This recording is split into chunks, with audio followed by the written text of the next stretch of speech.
سبحان الله، الله يرضى عن عمر الغيور رضي الله عنه، ماشي كده في شوارع المدينة فسمع امرأة بالليل تقول: هل من سبيل إلى خمر فأشربها أم هل من سبيل إلى نصر بن حجاج؟ هذه خبر أبد في مدينة رسول الله، واحدة بتغني أغنية فيديو كليب عن نصر بن حجاج. مين نصر بن حجاج ده؟ صباح الصبح هاتولنا نصر. جه نصر وجده عمر شابا جميلا. خير، لا سبحان الله، اجلس يا نصر. فأنت نصر بن حجاج؟ قالوا نعم. فبص كده لقي نصر معجب بايه؟ بشعره الناعم الجميل. فين الحجام؟ فين الحلاق؟ امير المؤمنين وعايز يشوف مصلحه الدوله، سياسه عوديه، مصلحه العامه. احلق له شعره. حلق شعره، ازداد نصر بهاء وجمالا. قالوا بعدين في اليوم اللي مش فايت ده بتاعك.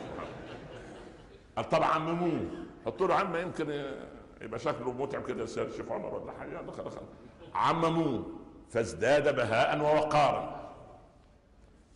راح مديله عمر مال، قال الى الشام، روح هناك سبحان الله العظيم وايه، روح تاجر، لا يمكث معي في المدينه من تهتف به العواتق في صدوره في خدورهن.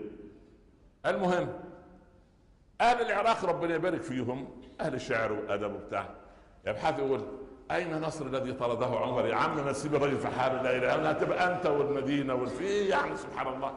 تاني يوم ماشي عمر والحريم قاعدين قدام باب لا يعرفون ان امير المؤمنين يسير. قالوا من اجمل اهل المدينه؟ وبعدين قالوا ذؤيب. ذؤيب. عمر رجع لكبير اليوران بتاعه محمد بن ابي مسلمه، في واحد اسمه ذؤيب عندنا في المدينه؟ قال له اه. قال له مين ذؤيب؟ قال له ابن عم نصر بن حجاج. قال له بعدين هي العيله كلها ولا ايه؟ هاتوا لنا ذؤيب. سبحان الله. اول ما دخل هو ملوش ذنب الرجل، فاول عمر ما شافه قال له انت ذئبهن، انت الديب اللي بتاع، الحق بابن عمك.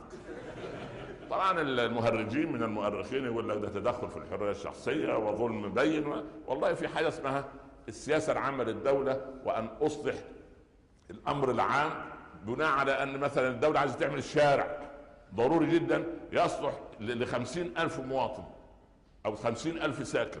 سبحان الله. من ضمن هذا الشارع ان يزال بيتين او 3. ما الذي تعمله البلديه؟ تعوض الناس عن الشارع وتفتح الطريق لمصلحه الايه؟ المصلحه. هذه في الفقهيات. فاذا